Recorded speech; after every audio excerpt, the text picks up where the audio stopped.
안녕하세요 여러분. 이번 시간에는 비문학 독해에 대해서 설명드리도록 하겠습니다.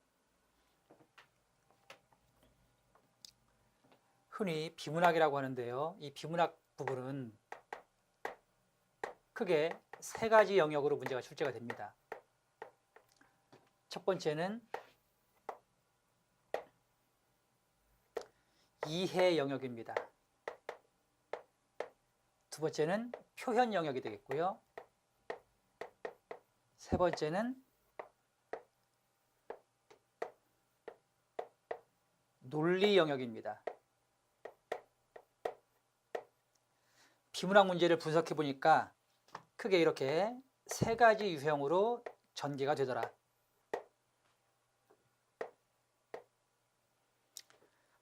그러면은 왜 이런 이해, 표현, 논리 영역의 문제가 출제가 될까요?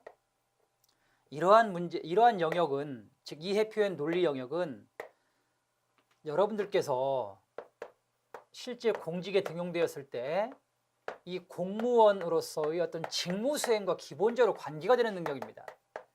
즉 공무원이라는 직무를 원활하게 수행하려면 기본적으로 이해력, 그리고 표현력, 그 다음에 논리력이 있어야 된다고 본 것입니다. 따라서 이런 세 가지 영역에 대해서 출제를 하는데요. 주로 이제 이해 영역과 관련된 문제가 이제 뭐냐면 바로 내용 확인 문제,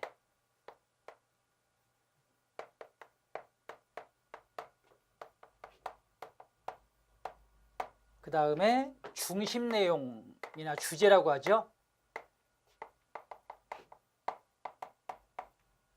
중심 내용 찾기 문제. 이런 게 이제 일종의 이해 영역이 되겠습니다. 그 다음에 이제 표현 영역인데요. 표현 영역에서 출제되는 것은 이제 글쓰기, 이제 쓰기 능력이거든요. 그래서 쓰기의 절차와 관계된 것, 그 다음에 고쳐쓰기 능력, 그리고 조건에 맞는 글쓰기 능력, 이런 문제도 출제가 됩니다.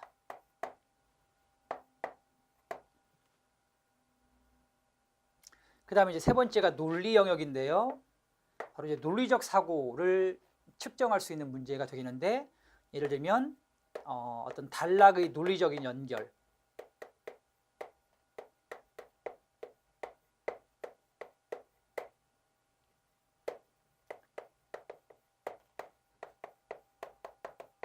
또는 추론하기,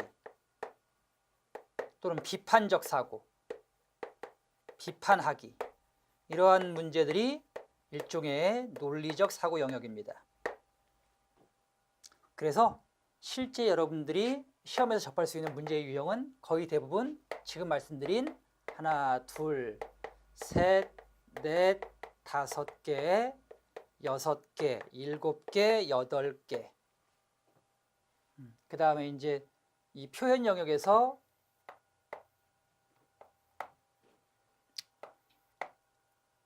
뭐 설명하기 같은 거, 설명 방법 사용하기, 이런 것들 일종의 표현 영역의 문제가 될 수 있습니다. 앞으로 이 비문학을 준비하실 때는요, 제가 지금 말씀드린 이런 유형의 문제들을 많이 풀어보시는 것이 좋습니다. 그럼 같이 보시겠습니다. 먼저 내용 파악 문제입니다. 주로 이렇게 일치하는 내용 찾기 문제가 되겠는데요. 이런 건 일종의 아까 말씀드린 것처럼 내용 확인, 즉 사실 확인 문제가 되는 것입니다. 즉 주어진 지문을 읽고 사실에 맞는 것을 찾거나 또는 사실에 부합하지 않는 것을 골라내는 형식의 문제입니다. 이런 문제는요, 일종의 숨은 그림 찾기와 비슷합니다. 여러분, 숨은 그림 찾기는 어떻습니까? 사실은 시간만 충분하면 누구나 찾을 수 있습니다. 이 내용 확인 문제도 시간만 충분히 주어진다면 뭐 한 줄 한 줄 다 읽어가면서 하나씩 하나씩 찾으면 되는 거니까 쉽게 풀 수 있습니다. 문제는 제한된 시간 안에 내용 확인을 해서 답을 찾고 빨리 다른 문제로 넘어가야 한다는 것이 결국 이제 문제가 되는 것이죠. 그래서 이런 사실 확인 문제를 여러분들이 잘 푸시려면 먼저 빨리 읽고 내용을 확인하는 연습이 선행되어야 합니다. 그래서 저는 여러분들에게 이런 걸 권하고 싶습니다. 자, 우리 그 비문학에서는 긴 지문은 출제되지 않습니다. 시간 제약이 있기 때문에 대개 짧은 지문을 주고 내용을 확인하거나 또는 주제를 찾는 문제가 나오기 때문에 평상시에 짧은 글을 많이 읽고 중심 내용을 찾는 연습을 하면 참 좋습니다. 짧은 글 중에 가장 이제 좋은 텍스트가 신문이라고 생각해요. 신문 기사는 분량이 짧고 그 다음에 굉장히 정돈된 글입니다. 논리적인 글이기도 하고요. 그래서 어떤 그 글쓰기 능력과 어떤 표현 방식 등도 배울 수 있고, 그리고 자, 그런 글들을 빨리 읽으면서 내용을 확인하는 연습을 하시면 이렇게 즉 사실 확인 문제, 중심 내용 찾기 문제에 자연스럽게 대처할 수 있게 됩니다. 또 신문 기사 같은 경우는 제목이 있지 않습니까, 여러분? 그 제목 그리고 또 부제 이런 것들이 다 뭡니까, 여러분? 결국 중심 내용이 되는 거고, 그 다음에 그 글에서 꼭 필요한 확인해야 할 내용들이 되는 것입니다. 알겠습니까? 그럼 내용 확인 문제 같이 보겠습니다. 예시 문제입니다. 다음 글의 내용과 부합하지 않는 것은? 국가직 9급 문제인데요. 이런 문제는 먼저 선택지부터 보시는 것이 더 좋습니다. 왜냐하면 우리가 예전에 여러분들 수능 시험 볼 때 그런 오류를 많이 범했을 것입니다. 즉 지문 읽고 선택지를 보다 보면 어느 순간 또 지문 내용을 까먹어요. 그래서 다시 또 지문을 읽는 오류를 범할 수 있습니다. 그러니까 그렇게 하지 마시고요. 먼저 선택지 보시고 지문 읽으시기 바랍니다. 발언은 구어를 통한 의사소통의 기본 단위이다. 2번 간접발화의 의미는 언어 사용 맥락에 기대어 파악된다. 3번 간접발화가 직접발화보다 화자의 의도를 더 잘 전달한다. 사실은 여러분 3번 같은 경우 우리가 선택지만 보고도 자 3번 이 선택지 자체가 잘못됐다는 것을 확인할 수 있습니다. 간접발화라는 것은 의도하는 바를 정확하게 전달하지 못하고 우회적으로 돌려서 전달하는 것입니다. 따라서 정확성 측면에서는 직접발화에 미치지 못하죠. 다만 완곡하게 표현되는 장점은 있습니다. 그래서 사실은 선택지만 봐도 3번이 잘못된 선택지임을 알 수 있습니다. 4번 보겠습니다. 요청할 때 청유문이나 의문문을 사용하면 더 공손해 보이기도 한다. 글의 기본 단위가 문장이라면 구어를 통한 의사소통의 기본 단위는 발화이다. 여기 1번 선택지 내용 들어있습니다. 담화에서 화자는 발화를 통해 명령, 요청, 질문, 제안, 약속, 경고, 축하, 위로, 협박, 칭찬, 비난 등의 의도를 전달한다.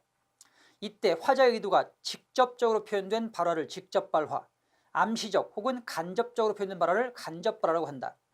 일상대화에서도 간접발화는 많이 사용되는데 그 의미는 맥락에 의존하여 파악된다라고 했으니까 2번 간접발화의 의미는 언어 사용 맥락에 기대어 파악된다는 얘기도 맞습니다.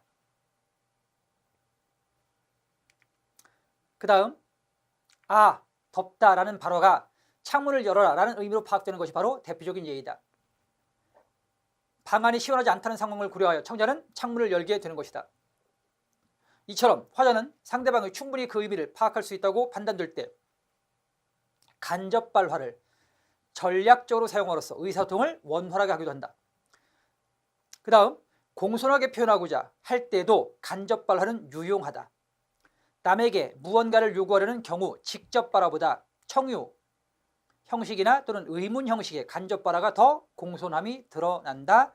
이 부분 4번 선택지에 있었습니다. 따라서 3번 간접발화가 직접발화보다 더 의도를 잘 전달한다는 얘기는 잘못된 것입니다. 없는 사실입니다. 다음은 예시문제입니다. 다음 글을 통해 알 수 있는 것은? 자, 이 경우도 선택지부터 먼저 읽겠습니다. 바흐는 일이나 신학 못지않게 초우를 중시했다. 자, 두 번째, 바흐는 생애 중 7년 정도 칸타타를 작곡했다.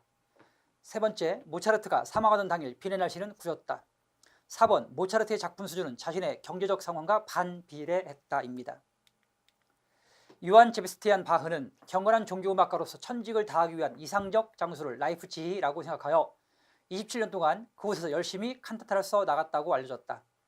그러나 실은 7년째 라이프치히의 칸토르 지구로는 가정을 꾸리기에 수입이 충분치 못해서 다른 일을 알아보기도 했고 또 다른 궁정의 자리를 알아보기도 했다라고 했으니까 결국 바흐는 신학 못지않게 또는 일 못지않게 무엇? 먹고 사는 문제, 즉 처우를 중시했다는 얘기는 맞는 사실입니다. 그 다음 그것이 계기가 되어서 결국 칸타타를 쓰지 않게 되었다는 사실이 최근에 연구에서 밝혀졌다. 그러니까 다른 그 무엇 때문에 이유, 즉 수입이 충분치 못한 것 때문에 칸타타를 쓰지 않게 되었다는 얘기지, 바흐는 생애 중 7년 정도 칸타타를 작곡했다는 얘기는 아닙니다. 자, 그 다음 또한 볼프강 아마데우스 모차르트의 경우 비극적으로 막을 내린 35년이라는 짧은 생애에 걸맞게 하늘이 이 위대한 작곡가의 죽음을 비통해하듯 천둥치고 진눈깨 빛날리는 가운데 장례식이 행해졌고, 그 때문에 그의 묘지는 행방을 알 수 없게 되었다고 하는데, 그 후 이러한 이야기는 빈 기상대에 남아있는 기상자료와 일치하지 않는다는 사실도 밝혀졌다. 그럼 보세요. 3번 모차르트가 사망하던 당일 빈의 날씨는 굳었다는 얘기는 사실은 빈 기상대의 자료와 일치하지 않는다고 했으니까 3번도 잘못됐습니다. 그 다음 마지막입니다. 만년에 엄습해온 빈곤에도 불구하고 다수의 걸작을 남기고 세상을 떠난 모차르트가 실제로는 그 정도로 수입이 적지는 않았다는 사실도 드러났습니다. 결국 4번 모차르트의 작품 수준은 자신의 경제 상황과 반비례했다는 얘기도 결국 잘못된 얘기입니다. 그래서 정답은 1번입니다. 다음 이번에는 다른 예시 문제 같이 보시겠습니다. 다음 글을 읽은 독자의 반응으로 적절한 것은? 인문학은 세상에 대한 종합적이고 비판적인 해석과 시각을 제공한다. 자, 무슨 얘기입니까? 인문학은 세상에 대한 종합적 비판적 해석과 시각을 제공한다고 합니다.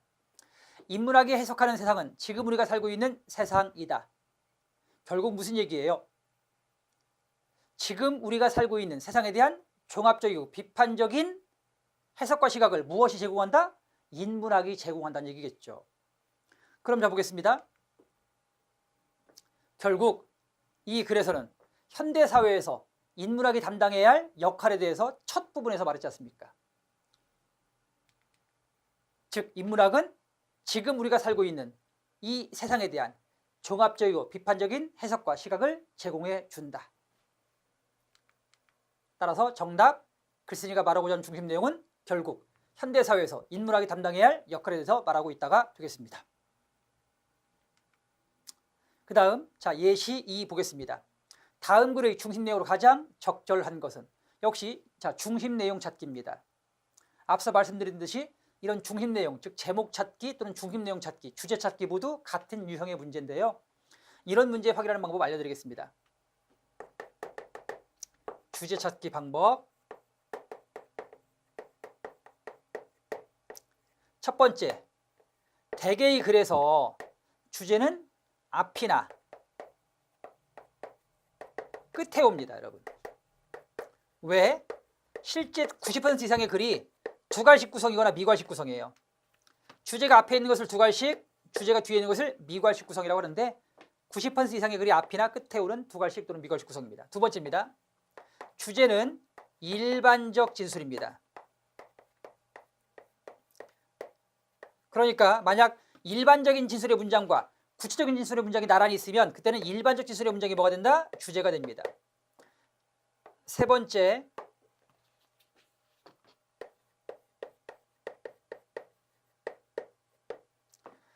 반복 사용되는 말을 핵심어라고 하거든요. 주제는 핵심어와 관계가 깊습니다.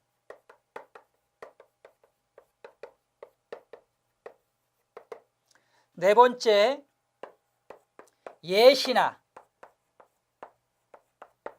비유 등으로 표현된 것, 예시나 비유 등으로 표현된 것이 곧 뭐가 된다? 주제가 됩니다. 이상 여러분들에게 간단하게 주제 찾는 방법 말씀드렸습니다. 그럼 예시 문제 2 가지고 연습해 보겠습니다. 한국 한자음이 어느 시대에 중국 한자음에 기반을 두고 있는지에 대해서는 학자들에 따라 이견이 있다. 어느 한 시대의 한자음에 기반을 두고 있을 수도 있고 개별 한자들이 수입된 시차에 따라서 여러 시대의 중국 한자음에 기반을 두고 있을 수도 있다. 그러나 확실한 것은 한국 한자음은 여러분 한국 한자음이 반복되고 있죠? 그럼 한국 한자음의 핵심 뭐고? 결국 이 한국 한자음이 주제와 밀접한 관련이 있다는 얘기입니다. 한국 한자음은 중국 한자음과 다르고 그 다음 일본 한자음과도 다르고 베트남 옛 한자음과도 다르다는 것이다. 아, 여러분 여기 있네요. 한국 한자음은 중국 한자음과도 다르고 일본 한자음과도 다르고 옛 베트남 한자음과도 다르다. 즉 한국 한자음에 뭘 얘기하고 있습니까? 특성을 말하고 있습니다. 물론 그것이 그 기원이 된 중국 한자음과 아무런 대응 관계도 없는 것은 아니다. 그러나 그것은 한국어 의문체계의 영향으로 독특한 모습을 띠는 경우가 많다. 그래서 한국 한자음을 영어로는 시노 코리안이라고 한다. 모두 뭘 얘기하고 있어요? 한국 한자음을 얘기하고 있죠. 그죠? 자, 이것은 우리말 어휘의 반 이상을 차지하고 있는 한자어가 중국어도 아니고 일본어도 아닌 한국어라는 것을 뜻한다. 우리가 학교라고 발음할 때 중국인도 일본인도 따로 한국어를 공부하지 않고서는 그것이, 자, 제가 중국어를 잘 몰라서 모르겠는데 어쨌든 중국 사람들은 뭐라고 해? 학교를 다른 말, 또 일본말도 학교를 다른 말로 합니다. 그죠? 그래서 학교라는 말을 다른 나라 사람들, 즉 중국 사람들, 일본 사람들은 알아채기 어렵죠. 이 부분 예시죠, 여러분. 그럼 이 예시를 통해서 말하고자 하는 건 뭐야? 바로 한국 한자음은 중국과도 일본어도 모두 다르다. 즉 한국 한자음의 특성이 되겠습니다. 알겠습니까? 주제는 이렇게 찾으시면 됩니다. 정답은 1번입니다. 그 다음 이번엔 단락 배열 문제입니다. 여러분들에게 또 이번에는 단락 배열 문제를 제가 팁을 알려드릴게요. 단락 배열은 일정한 원리가 있습니다. 즉 첫 번째, 글의 구조를 확인하십시오, 여러분. 글의 구조 무슨 얘기냐면요, 앞에가 전제면 뒤에는 주지가 됩니다, 여러분. 만약 앞부분이 주지면 뒤에가 부연이 되겠죠. 이런 걸 우리는 직렬이라고 해요. 직렬. 상하관계.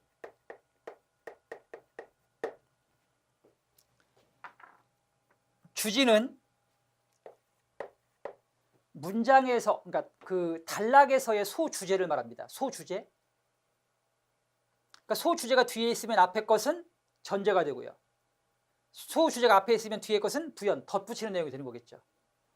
그래서 이런 거는 직렬 구조라고 하고요. 그 다음에 이제 병렬 구조가 있습니다, 여러분. 즉 대등 관계이면 병렬입니다. 그래서 첫 번째 뭘 파악해라? 글의 구조를 따져라. 즉 직렬 관계인지 병렬 관계인지를 따져라. 두 번째입니다. 그 다음에 접속어를 확인하십시오, 여러분.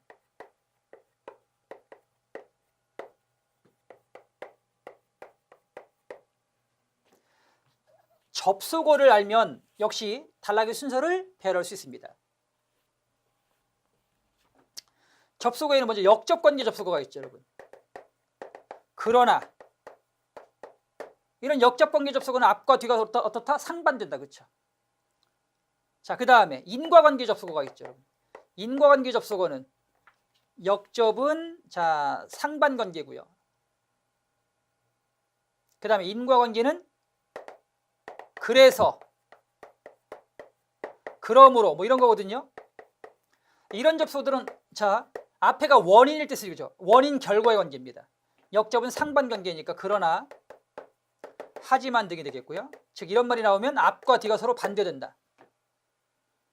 그 다음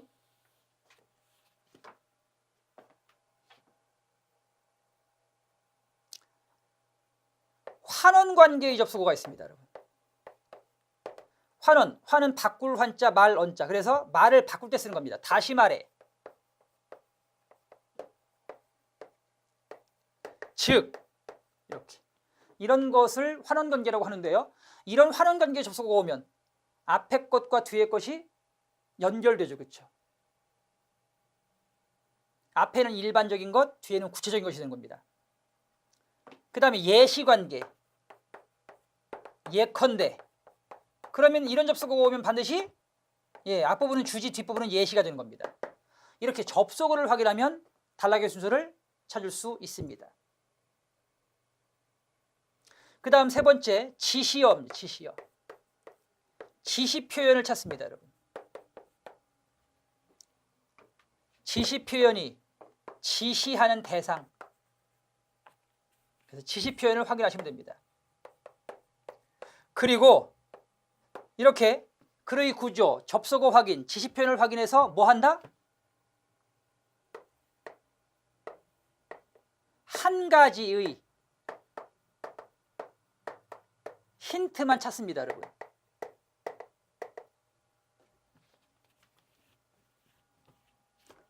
한 가지의 힌트를 찾는다.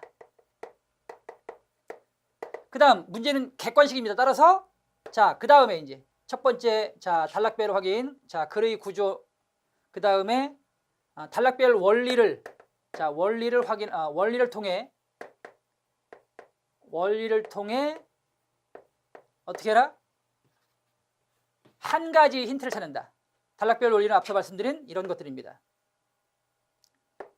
단락별 원리를 통해서 한 가지의 힌트를 찾는다. 알겠죠, 여러분? 그 다음에 두 번째입니다. 두 번째, 선택지. 객관식이니까 선택지에 대비시켜 정답의 범위를 좁히면 되겠습니다.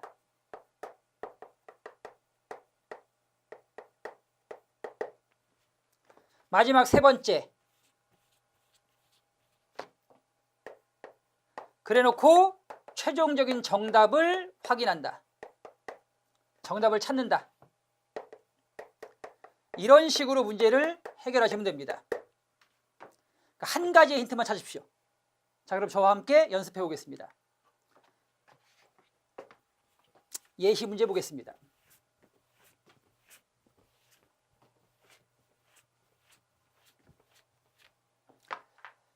다음을 논리적 순서로 배열한 것은, 자, 보겠습니다.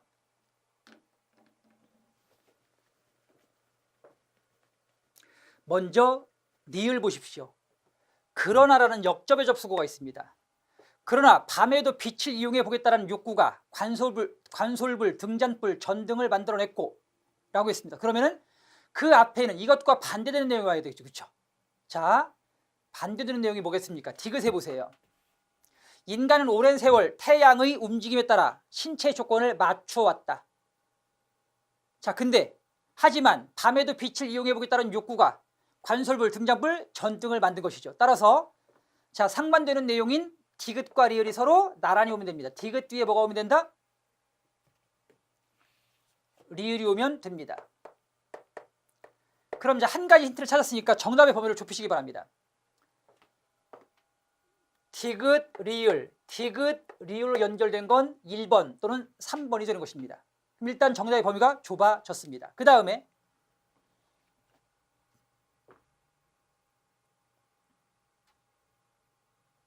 자, 그래서 이런 등잔불, 전등 등을 만들어냈고 이에 따라 밤에 이루어지는 인간 활동이 점점 많아졌죠. 그죠?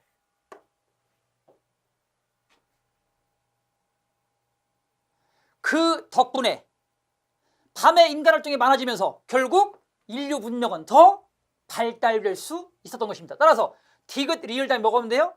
기억이 오면 되겠죠. 그죠? 그럼 자, 보세요. 디귿, 리을, 그리고 기억의 순서로 연결된 건 몇 번이다? 즉 3번이 되는 것입니다.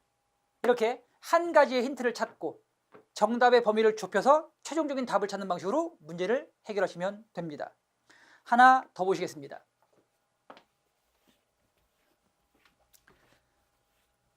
두 번째 예시 문제입니다. 그렇다면 어찌해야 좋단 말인가? 우리는 장차 어찌해야 하는가? 글쓰기를 그만두어야 하는 것인가? 글쓰기의 어려움을 얘기했습니다. 자, 그럼 글쓰기를 그만두어야 하는가? 라고 했으니까 그 앞에는 글쓰기가 굉장히 어렵다는 얘기가 오면 되겠죠. 자, 다음 보겠습니다. 자, 문장을 어떻게 써야 하는가? 반드시 옛것을 모범으로 삼아야 한다라고 사람들은 말한다. 문장을 어떻게 써야 한다? 옛것을 모범으로 삼아야 한다. 그 다음 답니다.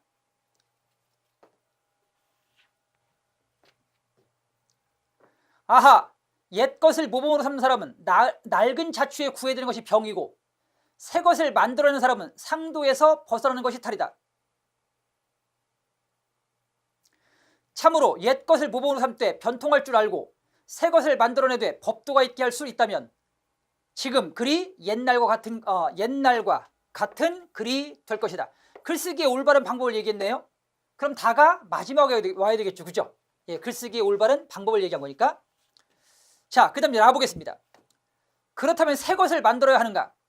그리하여 세상에는 마침내 괴상하고 허황되고 지나치게 치우친 글을 쓰면서도 두려워할 줄 모르는 이들이 생겨나게 되었다. 그러니 어찌 새 것을 만들겠는가? 자, 그러면은요, 글쓰기란 어떻게 해야 되는가? 옛 것을 모범으로 삼아야 하는가? 옛 것을 모범으로 삼아야 한다.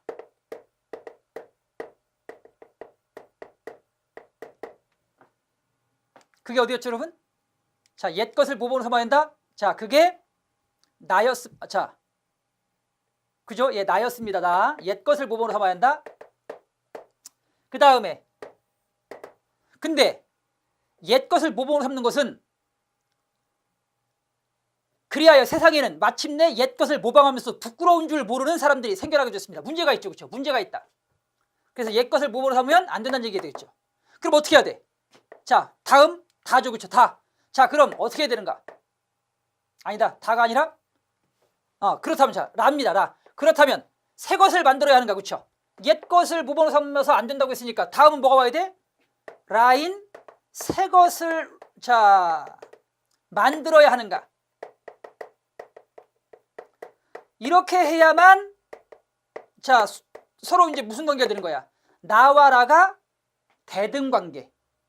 그죠, 여러분? 예, 나와 라는 서로 대등관계니까 글의 구조가 대등관계니까 나와 라가 연결되는 것이 맞습니다. 근데 또 새 것으로 글을 쓰는 것은 어떤 문제가 있다? 지나치게 치우친 글을 쓰면서도 두려워할 줄 모르는 이들이 생겨나게 됩니다. 결국 이것도 잘못됐다는 얘기죠. 그래서 자, 가해보세요. 그렇다면 어찌 해야 한단 말인가? 글쓰기를 그만둬야 한단 말인가? 이렇게 오면 되겠죠, 그죠? 예, 글쓰기를 그만두어야 하는가? 글쓰기를 그만둘 수는 없죠. 자, 그래서 그에 대한 방법을 제시한 게 뭐예요? 다죠. 즉, 다. 그러니까 옛 것을 모범으로 삼되 지나치게 자취에 구애되지 않아야 하고, 그 다음에 새 것을 만들어내되 법도가 있게 하자. 즉, 두 가지를 합하자, 그렇죠? 옛 것을 모범으로 삼되 지나치게 구애되지 아니하고 또 새 것을 쓰되 법도가 있게 해야 한다. 즉, 올바른 글쓰기의 자세를 얘기했죠. 글쓰기의 방법. 따라서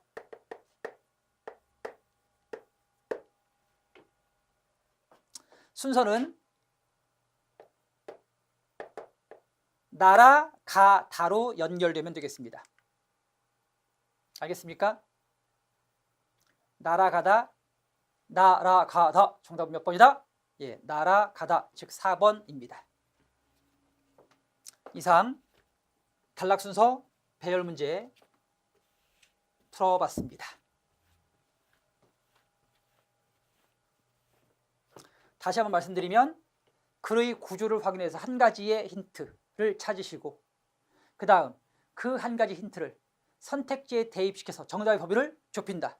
마지막으로 최종적인 정답을 찾는다. 이게 단락 확인 문제의 해결 방법입니다. 다음, 이번에는 내용 전개 방식 파악 문제입니다. 예시 1. 내용 전개 방식. 자, 문제 풀기 전에 먼저 여러분들에게 내용 전개 방식에 대해서 간단히 설명드리겠습니다.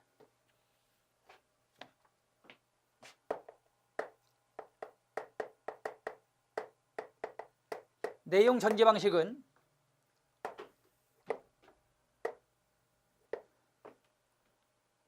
시간성을 고려하는 동태적 방식과 시간성을 고려하지 않는 정태적 방식, 두 가지가 방식이 있습니다. 동태적 방식입니다. 시간성을 고려하는 동태적 방식에는 서사, 그리고 과정, 서사와 과정과 인과가 있습니다. 정태적 방식에는 시간성을 고려하지 않는 방식인데요. 정의, 예시, 비교, 대조, 그 다음 비유, 그리고 분류, 분석 등이 정태적 방식에 해당됩니다. 그럼 간단히 서사 과정인과 설명드릴게요. 서사 과정인과, 자, 서사는요, 인물과 그리고 사건, 그 다음에 시간, 이거 세 가지가 들어가 있으면 서사입니다. 이 세 가지를 서사의 3요소라고 합니다. 즉 인물의 의미 있는 사건을 시간의 흐름에 따라 서술하는 방식을 말합니다. 그 다음 과정입니다. 과정은 어떤 결과의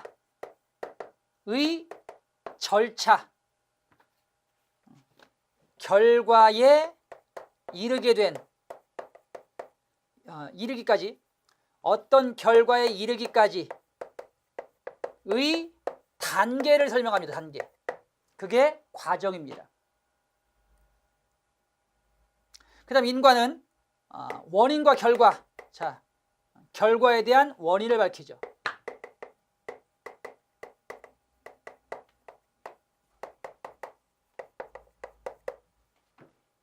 정의는 개념을 설명하는 거고요. 얘는 뭐 구체적인 예를 들어주는 거고, 비교 대조는 공통점과 차이점을 세우는 거죠.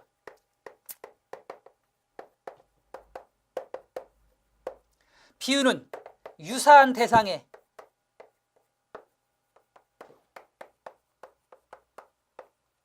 빗대는 것입니다, 여러분. 이상 개략적인 내용 전개 방식을 설명드렸습니다. 그럼 같이 보시겠습니다. 자, 프레임이란 우리가 세상을 바라보는 방식을 형성하는 정신적 구조물이다. 즉, 프레임의 개념을 설명하고 있죠. 그럼 뭐가 사용됐다? 정의가 사용됐습니다. 프레임은 우리가 추구하는 목적, 우리가 짜는 계획, 행동하는 방식, 그리고 우리 행동의 좋고 나쁜 결과를 결정한다. 정치에서 프레임은 사회 정책과 그 정책을 수행하고자 수립하는 제도를 형성한다. 프레임을 바꾸는 것은 이 모두를 바꾸는 것이다. 그러므로 프레임을 재구성하는 것이 바로 사회적 변화이다. 프레임을 재구성한다는 것은 대중이 세상을 보는 방식을 바꾸는 것이다. 그것은 상식으로 통용되는 것을 바꾸는 것이다. 프레임은 언어로 작동되기 때문에 새로운 프레임을 위해서는 새로운 언어가 요구된다. 다르게 생각하려면 우선 다르게 말해야 한다. 자, 여기 보세요. 새로운 프레임을 위해서는 뭐가 필요하다? 새로운 언어가 필요하다. 이거 일반적 진술입니다. 이렇게 일반적인 진술이 오면 그 다음에는 뭐가 와야 돼요? 왜 새로운 프레임을 위해서 새로운 언어가 필요한지에 대한 구체적인 뒷받침이 와야 되겠죠. 자, 뒤에 보겠습니다. 구제라는 단어를 가지고 보자. 왜 새로운 프레임을 위해서 새로운 언어가 필요한지를 구제라는 단어를 가지고 살펴보자고 했죠. 그죠? 그럼 뭐야? 예시를 가지고서 일반적인 내용을 뒷받치면 돼요. 구제가 있는 곳에는 고통이 있고 고통받는 자가 있고 그 고통을 없애주는 구제자가 다시 말해 영웅이 있게 마련이다. 그리고 어떤 사람들이 그 영웅을 방해하려고 한다면 그 사람들은 구제를 방해하는 악당이 된다. 그래서 결국은 자, 새로운 프레임을 위해서 새로운 언어가 요구된다는 걸 설명하기 위해서 구체적인 예를 들어주고 있다. 그럼 이 글에 사용된 글의 주된 설명 방식은 첫 부분에 정의 있었고요. 뒷부분에 가서 예시 사용했습니다. 정답. 자, 인용 없고 분류 없고 서사 아닙니다. 자, 예시 되겠습니다. 그 다음 자, 예시 문제 두 번째입니다. 다음 글의 서술 방식에 대한 설명으로 가장 적절한 것은 인가가 끝난 비탈 저 아래에 가로질러 흐르는 개천물이 눈이 부시게 빛나고 그 제방을 따라 개나리 샛노랗다. 자, 눈부시게 빛나고 개나리가 샛노랗다. 또 개천 건너로 질펀하게 펼쳐져 있는 들판, 양털같이 부드러운 마른 풀에 덮여있는 그들 한복판에 괴물 모양 기다랗게 누워있는 회색 건물. 자, 어떤 방식이 사용됐습니까, 여러분? 대상에 대한 감각적인 그림. 자, 즉 묘사의 방식 쓰고 있습니다. 마치 한 편의 그림을 보듯 시각적 표현을 사용해서 감각적으로 그려내고 있다. 그게 바로 묘사입니다. 그러면은 단어의 의미를 풀어서 밝히고 있다. 정의죠. 여기는 정의 사용되지 않았습니다. 두 번째, 근거를 제시하여 주장을 정당화하고 있다. 자, 주장에 대한 근거. 자, 주장과 근거인데요. 이 글은 주장과 근거가 들어가 있는 글이 아닙니다. 관계없습니다. 시간적 수소를 뒤바꿔 삭감한 수소하다. 이거 역순행적 구성법인데요. 역시 역순행적 구성과 관계없습니다. 그 다음 네 번째, 사물을 마치 그림을 그리듯이 감각적으로 표현하고 있다. 즉 묘사에 대한 설명입니다. 정답은 4번입니다. 다음은 빈칸 채우기 문제입니다. 이 부분은 앞서 설명드렸던 논리적 사고에서 추론하기 영역에 해당됩니다. 보통 앞부분 생략하고 뒤에 있는 내용 가지고 앞부분 생략된 내용 추론하기, 또는 반대로 앞에 있는 내용 가지고 뒤에 있는 부분 추론하기, 또는 지금처럼 이렇게 중간에 빈칸 내용 추론하기 등이 여기에 해당됩니다. 이렇게 자, 중간에 생략된 내용 추론하기는요, 앞에 있는 내용과 또는 뒤에 있는 내용을 가지고 얼마든지 내용을 자, 이렇게 끼워 맞출 수 있습니다. 같이 보시겠습니다. 예시 문제 1입니다. 인간 역사는 어떻게 보면 소유사처럼 느껴진다. 보다 많은 자기네 몫을 위해 끊임없이 싸우고 있는 것 같다. 소유에게는 한정도 없고 휴일도 없다. 그저 하나라도 더 많이 갖고자 하는 일념으로 출렁거리고 있다. 물건만으로는 성에 차질 않아 사람까지 소유하려 든다. 그 사람이 제 뜻대로 되지 않을 경우 끔찍한 비극도 불사하면서 가리지 않으면서 제 정신도 갖지 못한 처지에 남을 가지려 하는 것이다. 인간의 끊임없는 소유욕을 말하고 있습니다. 자, 생략됐습니다. 그 다음, 그것은 뭔가 모르겠는데요. 어쨌든 그것은 개인뿐 아니라 국가 간의 관계도 마찬가지다. 어제의 맹방들이 오늘에는 맞서게 되는가 하면, 또는 서로 으르렁대던 나라끼리 친선사전을 교환하는 사례를 우리는 얼마든지 보고 있다. 그것은 오로지 소유의 바탕을 둔 이해관계 때문이다.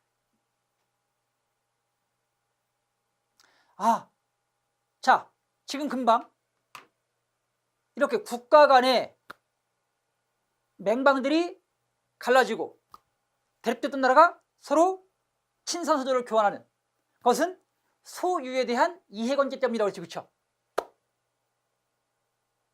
그러니까 앞에 올 내용은 뭐가 되겠습니까? 바로 이 부분, 즉 소유에 대한 이해관계 때문에 친해졌다가 갈라서고 갈라섰다가 다시 친해지게 된다는 얘기입니다. 따라서 그 내용을 함축하는 내용이 자, 가로 안에 들어가면 됩니다. 자, 그럼 보겠습니다. 결국 3번 소유욕은 이해와 정비례한다 라는 일반적인 기술에 대한 예시가 바로 뒤에 있는 맹방들이 뭐하기도 하고 갈라지기도 하고 또 서로 대립했던 나라가 친선사전을 교환하는 것이 되겠습니다. 그래서 일반적 기술에 대한 예시 있으니까 그 예시 가지고 주제, 즉 생략된 내용 추론할 수 있습니다. 그 다음 다시 예시 문제 2번 보겠습니다. 괄호 안에 들어갈 문장으로 가장 적절한 것은 힐링은 사회적 압박과 스트레스로 손상된 몸과 마음을 치유하는 방법을 포괄적으로 일컫는 말이다. 우리보다 먼저 힐링이 정착된 서구에서는 질병 치유의 대체요법 또는 영적, 심리적 치료요법 등을 지칭하고 있다. 국내에서도 최근 힐링과 관련된 갖가지 상품이 유행하고 있다. 간단한 인터넷 검색을 통해 수천 가지의 상품을 확인할 수 있을 정도다. 종교적 명상, 자연요법, 운동요법 등 다양한 형태의 힐링 상품이 존재한다. 심지어 고가의 힐링 여행이나 힐링 주택 등의 상품들도 나오고 있다. 그러나 여러분, 그러나는 무슨 관계의 접속어입니까? 역접 관계의 접속어입니다. 그럼 자, 이때는 앞에 있는 내용과 상반되는 내용이 뒤에 온다는 얘기가 되겠죠. 따라서 결국 이 괄호 안에는 즉 고가의 힐링 여행이 아닌 그것과 반대되는 저가, 즉 저렴한 뭐 이런 내용이 들어가면 될 것입니다. 그 다음 뒤에 보겠습니다.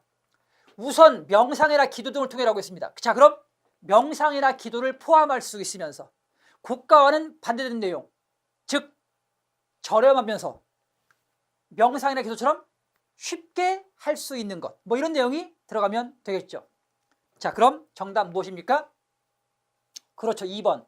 많은 돈을 들이지 않고서. 그럼 고가와 반대되죠. 그 다음 쉽게 할 수 있는 일, 즉 명상, 기도 등을 포함할 수 있습니다. 정답은 2번입니다. 다음은 문장이 들어갈 위치 찾기 문제입니다. 예시 문제 1입니다. 다음 글이 들어갈 곳으로 가장 적절한 것은? 인형은 사람처럼 박자에 맞춰 춤을 추고 노래도 부르고 심지어 공연이 끝날 무렵에는 구경하던 군중들에게 윙크를 하며 추파를 던지기까지 했다. 인형의 추태에 화가 난 목왕이 그 기술자를 죽이려고 하자 그는 서둘러 인형을 해체했고 그제야 인형의 실체가 드러났다. 그럼 이 부분이 어디 들어가면 될까요? 보겠습니다. 어느 날 서쪽 지방으로 순행을 나간 목왕은 곤륜산 넘어 돌아오는 길에 재주가 뛰어난 기술자를 만났다. 목왕은 그 기술자에게 그가 만든 가장 훌륭한 물건을 가져오라고 명했다. 그게 아까 인형인가 봅니다. 하지만 그가 가지고 온 것은 물건이 아니었다. 이를 이상히 여긴 목왕이 왜 물건을 가지고 오지 않고 사람을 데리고 왔냐 묻자 그는 이것이 움직이는 인형이라고 답했다. 이에 놀란 목왕은 그 인형을 꼼꼼히 살펴봤지만 사람과 다른 점을 하나도 발견할 수 없었다. 그것은 색을 칠한 가죽과 나무로 만들어진 기계 장치였다. 자, 여러분 아까 뭐였죠? 여기 보세요. 왕이 화가 나서 기술자를 죽이려고 하자 그는 서둘러 인형을 해체했고 그제야 인형의 실체가 드러났다고 했습니다. 그 인형의 실체가 바로 뭡니까? 바로 즉 디귿. 그것은 색을 칠한 가죽과 나무로 만들어진 기계 장치였다가 되겠습니다. 이게 실체에 대한 구체적인 진술이 되겠죠. 따라서 정답은 디귿이 됩니다. 그 다음 이번에는 예시 문제 2입니다. 다음 중 A가 들어갈 위치로 가장 적절한 것은? 일어난 일에 대한 묘사는 본 사람이 무엇을 중요하게 판단하고 무엇에 흥미를 가졌느냐에 따라 크게 다르다. 일어난 일에 대한 묘사는 본 사람이 관심을 어디에 두었느냐에 따라 달리 나타난다는 얘기입니다. 자, 그럼 보겠습니다. 기억이 착오를 일으키는 프로세스는 인상적인 사물을 받아들이는 단계부터 이미 시작된다. 감각적인 지각의 대부분은 무의식 중에 기록되고 오래 유지되지 않는다. 대개는 수시간 안에 사라져 버리며 약간의 본질만이 남아 장기 기억이 된다. 무엇이 남을지는 선택에 의해서이기도 하고 그 사람의 견해에 따라서 달라진다. 분주하고 정신이 없는 장면을 보여주고 나중에 그 모습에 대해서 이야기해 보자. 어느 부분에 주목하고 또 어떻게 그것을 해석했는지에 따라 이 부분, 앞서 얘기한 거죠, 그렇죠? 즉 일에 대한 묘사는 자신이 무엇을 봤느냐에 따라서 달라질 수 있다는 얘기입니다. 그게 곧 이겁니다, 그죠? 어느 부분에 주목하고 또 어떻게 그것을 해석하는지에 따라서 즐겁기도 하고 무섭기도 하다. 따라서 자, 앞선 보기는 어디? 즉 라에 들어가면 되겠습니다. 이렇게 자, 중간에 문장 끼워 넣기 문제였습니다. 다음 보시겠습니다. 이번에는 자료를 통한 추론 문제입니다. 예시 1. 다음은 청소년의 디지털 중독의 폐해와 해결 방안이라는 주제로 글을 쓰기 위한 개요이다. 수정, 보완하기 위한 방안으로 적절하지 않은 것은? 여러분, 개요라고 하는 것은 글의 설계도를 말합니다. 이 개요를 작성할 때는 일정한 원칙이 있어요.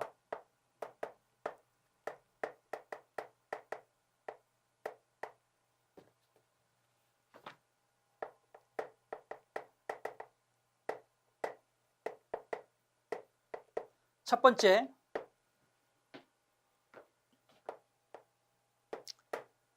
글의 논리적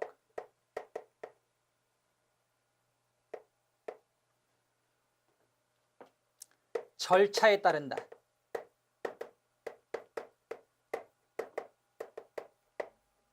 그런 일정한 논리적 절차가 있습니다. 이러한 절차를 따라야 합니다. 즉, 예를 들면 앞에서 문제를 제기했으면 뒤에는 뭐가 와야 된다? 그 문제를 해결하는 내용이 와야 되겠죠. 알겠습니까? 이런 게 결국 논리적인 절차입니다. 그리고 또 하나 중요한 게 문제가 예를 들면 문제가 3가지예요. 그럼 해결책도 몇 가지가 된다? 3가지가 되어야 되겠죠. 알겠습니까? 그 다음 2번째, 앞에가 주장이면 뒤에는 뭐가 와야 돼요? 근거가 와야 되겠죠.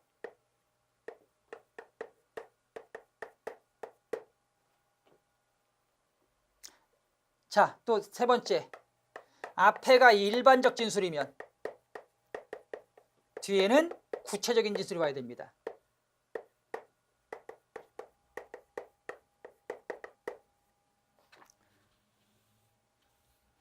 그 다음에 2번째, 상위 논점은 하위 논점을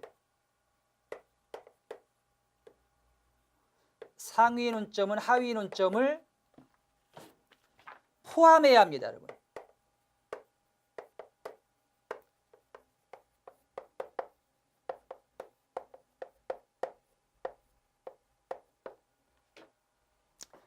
알겠습니까? 예를 들면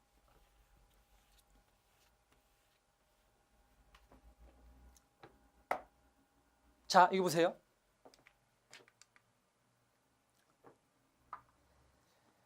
자, 본론 1 보세요. 청소년 디지털 중독의 폐해가 상위 논점이죠. 그러면은 거기에 있는 가와 나는, 즉 청소년 디지털 중독의 폐해에 포함돼야 한다는 얘기입니다. 알겠습니까? 그게 상위 논점과 하위 논점과의 관계입니다. 상위 논점은 하위 논점의 내용을 포함할 수 있어야 합니다. 같이 보시겠습니다. 청소년 디지털 중독의 폐해, 타인과의 관계를 원활하게 하지 못하는 사회 부적 야기 맞습니다. 포함합니다. 그 다음 다양한 기능과 탁월한 이동성을 가진 디지털 기기의 등장. 여러분, 청소년 디지털 중독의 폐해와 다양한 기능과 탁월한 이동성을 지닌 디지털 기기의 등장과는 하등 관계가 없습니다. 즉, 중독의 폐해가 기기의 등장을 포함하지 못하니까 나는 잘못된 것입니다. 자, 그래서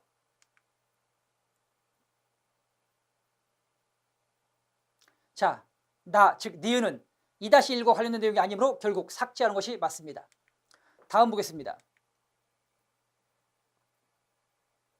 그 다음, 자, 청소년 디지털 중독의 폐해, 기억입니다. 이 기억에는 하위 항목으로 우울증이나 정서불안 등 심리적 질환 초래, 이건 뭐죠, 여러분? 청소년 디지털 중독의 폐해의 상위 항목에 포함되는 하위 항목이니까 결국 1번 적절합니다. 그 다음 2번, 청소년 디지털 중독에 영향을 미치는 요인입니다. 첫 번째, 디지털 중독의 심각성에 대한 개인적 사회적 인식 부족 맞습니다. 그 다음, 뇌의 기억 능력을 심각하게 퇴화시키는 디지털 치매의 심화, 이거는 영향을 미치는 요인이라고 볼 수 없습니다. 이거는 디지털 중독의 폐해가 되겠습니다. 따라서 디귿은 2-2의 내용과 어울리지 않으므로, 즉 2-1의 하위 항목으로 옮겨야 맞습니다. 그럼 1번, 2번, 3번 모두 맞습니다. 즉 4번이 잘못된 것이겠죠. 4번 보시겠습니다. 리을입니다. 리을은 청소년 디지털 중독을 해결하기 위한 방안입니다. 그럼 자, 이 해결 방안은요, 앞서 즉 문제점에 대한 적절한 해결 방안이 되어야 합니다. 첫 번째 문제점, 디지털 중독의 심각성에 대한 개인적 인식 부족이니까, 자, 그거에 대한 해결책은 뭡니까? 첫 번째, 디지털 중독의 심각성에 대한 교육과 홍보를 위한 전문기관 확대, 맞죠? 그쵸? 즉 문제점과 해결책이 서로 연결됩니다. 그 다음 봅니다. 두 번째 문제점입니다. 신체 활동을 통한 건전한 놀이를 위한 시간 및 프로그램 부족이 문제점이니까 이거에 대한 해결책, 자, 두 번째, 학교, 지역사회 차원에서 신체 활동을 위한 시간 및 프로그램 확대 역시 매칭 연결됩니다. 그럼 자, 다른 어떤 해결책이 돼야 돼? 즉 세 번째 문제점에 대한 해결책이 돼야 됩니다. 세 번째 문제점. 자극적이고 중독적인 디지털 콘텐츠의 무분별한 유통이 문제점이라고 한다면 이걸 해결할 수 있는 방법은 뭐야? 이거는 어떤 정부 또는 법적인 차원의 제도 장치를 마련해서 막아야 하는 것입니다. 자, 그런데 마지막 4번 보겠습니다. 리을에는 2-2와의 관련성을 고려하여 청소년을 대상으로 디지털 기기의 사용시간 제한, 이건 하등 관계없습니다. 그죠? 예, 즉 해결책이 되지 못합니다. 해결책은 법적, 제도적 장치 마련 정도가 들어가면 될 것입니다. 이상 자 자료를 가지고 추론하기 문제였습니다. 그 다음 두 번째 보겠습니다. 역시 같은 문제인데요. 교통사고의 원인. 자, 그럼 그 원인이 상위 항목이니까 그 상위 항목에 뭐가 포함되어야 돼? 첫 번째 물리적 원인 포함됩니다. 심리적 원인. 즉 이 두 가지 원인은 교통사고의 원인에 포함됩니다. 그죠? 예. 그 다음에 이제 물리적인 원인 해놓고 괄호 부분에 들어갈 걸 찾는 겁니다. 그럼 자, 이 괄호 부분은 바로 물리적인 원인의 하위 항목이어야 합니다. 그럼 보시겠습니다. 비효율적인 교통행정 의사결정 구조. 여러분, 교통행정 의사결정, 즉 의사결정은 물리적인 요인이 아닙니다. 물리적인 요인은 뭐 차 또는 도로 이런 물적 요건을 말하는 것이죠. 그렇죠? 예, 의사결정은 물리적 요인과 관계 없습니다. 따라서 정답은 1번입니다. 인구 증가 물적 요건 맞습니다. 파손된 도로 물적 요건, 자가용 증가 모두 물적 요건 맞습니다. 정답은 1번입니다. 그 다음에 자 마지막 문장 수정하기입니다. 이거는 아까 자 이해, 표현, 마지막 자 사고 이 세 가지 문제가 있었는데 바로 표현하기, 즉 고쳐쓰기 문제에 해당되겠습니다. 다음을 하나의 단락으로 올바르게 완성하기 위해 나눈 의견이다. 가장 적절치 못한 것은 주남 저수지의 백조들은 우아한 기품을 자랑하고 있다. 올 겨울 주남 저수지에는 약 1만여 마리의 백조가 유유히 헤엄치고 헤엄치며 무리를 이루고 있다. 보통 때엔 목을 S자로 굽히지만 경계할 만한 대상이 나타나면 목을 곧게 세우고 한 곳으로만 모여든다. 주남 저수지에는 외가리와 큰 기러기가 상당히 있으며 희귀적으로 알려져 있는 제 두루미도 12만 마리나 나라와 학계에 비상한 관심을 끌고 있다. 근데 자 보세요 여러분. 분명히 지금 주남 저수지의 백조들을 얘기하고 있죠. 자, 백조는 우아한 기품을 자랑한다. 그 다음 백조는 유유히 헤엄치며 무리를 이룬다. 또 백조는 해서 다 뭐야? 모두 백조를 설명하고 있는데 갑자기 어디에서 뒷부분에서 리을 즉 주남 저수지에 있는 외가리 그리고 큰 기러기 그 다음 희귀적으로 알려진 제 두루미에 대해서 얘기를 하고 있어요. 그러니까 이 부분은 주제에서 어긋난 새로운 내용이 들어와서 글의 통일성 즉 일관성을 해치는 부분이니 자 삭제해야 할 것입니다. 자 그럼 보겠습니다. 적절하게 지적한 것입니다.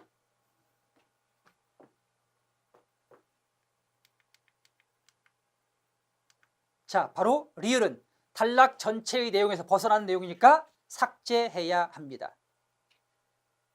정답은 2번입니다. 그 다음 자 마지막 문제 보시겠습니다.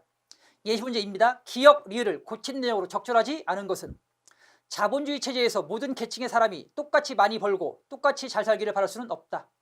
어느 정도의 소득 격차는 경쟁을 유발하는 동기가 될 수 있다는 것을 부인할 수 없다. 따라서 우리와 같은 양극화 현상의 심화 추세를 그대로 방치한 채 자연 치유되도록 기다릴 수만은 없다. 뭡니까 이거? 지금 안 맞았습니까? 접수어가. 여기는 지금 앞에서는 자본주의 사회에서 소득 격차는 부인할 수 없다라고 했습니다. 그렇죠? 근데 뒤에서는 그러나 이것을 그대로 방치할 수는 없다라고 했죠. 그렇죠? 즉 앞부분과 뒷부분이 서로 모순됩니다. 그러니까 여기는 뭐가 와야 돼요? 따라서가 아닌 역접관계 접속어 즉 그러나 정도가 오면 될 것입니다. 다음 보겠습니다. 그동안 단편적인 대책이 나오긴 했으나 떡 먹은 입 쓰러치듯 개선은 되지 않고 자 떡 먹은 입 쓰러치듯 이란 속담은 떡 먹고서 입 싹 쓰러치는 거예요. 그렇죠? 즉 시치미를 떼다 이런 뜻입니다. 그러니까 이건 지금 적절한 속담이 사용되지 않았습니다. 따라서 이때는 개선은 되지 않고라고 했으니까 뭐 임시 방편적인 뭐 이런 그죠? 예, 속담 즉 아랫돌 빼서 윗돌 꿰듯이 개선은 되지 않고 오히려 악화되어 가고 있음이 역력히 드러나고 있다. 과거의 실패를 거울 삼아 저소득층 소득 향상을 위한 근본적 빈부격차 개선책을 제시하여 빈자에게는 희망을 불어넣어야 한다. 그렇다고 고소득자와 대기업을 욕하거나 경원되어서는 안 된다. 이 부분 이상하죠, 여러분? 자, 경원시하다 이렇게 쓰죠, 그죠? 예, 경원시해서는 안 된다. 이렇게 고쳐야 할 것입니다. 무엇보다 기업 투자와 내수 경기를 일으키는 일이 기요하다. 그래야 일자리가 생기고 서민소득도 늘어나게 된다. 또한 자본의 원활한 흐름을 위해 고소득층의 해외 소비 활동도 촉진해야 한다. 이 부분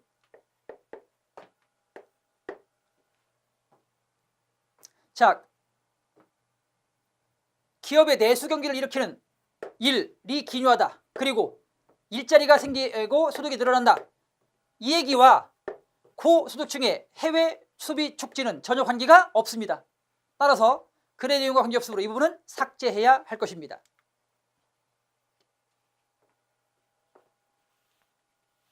그래서 잘못 고친 것은 디귿 업보에 받도록 경원을 사서는이 아니라 경원시 해서는처럼 바꾸시면 되겠습니다. 자, 이렇게 해서 비문학 독해 유형별 접근 방법 설명드렸습니다. 여러분 앞서 말씀드린 듯이 자, 비문학 텍스트 중에 가장 좋은 게 뭐라고요? 자, 신문 텍스트입니다. 그래서 비문학의 핵심은 빠른 시간에 독해가 완성되고 중심대명을 찾는 것이 가장 중요합니다. 그러니까 짧은 시간 동안 내용을 빨리 캐치할 수 있도록 신문 텍스트를 가지고 연습하시기 바랍니다. 신문이 가장 좋습니다. 자, 그리고 그 다음 크게 이해, 표현, 그리고 논리적 사고, 영역과 관계된 문제들을 많이 풀어보시기 바랍니다. 대부분 그 문제에서만 출제가 되고 있습니다. 이상 마치겠습니다. 여러분 수고하셨습니다.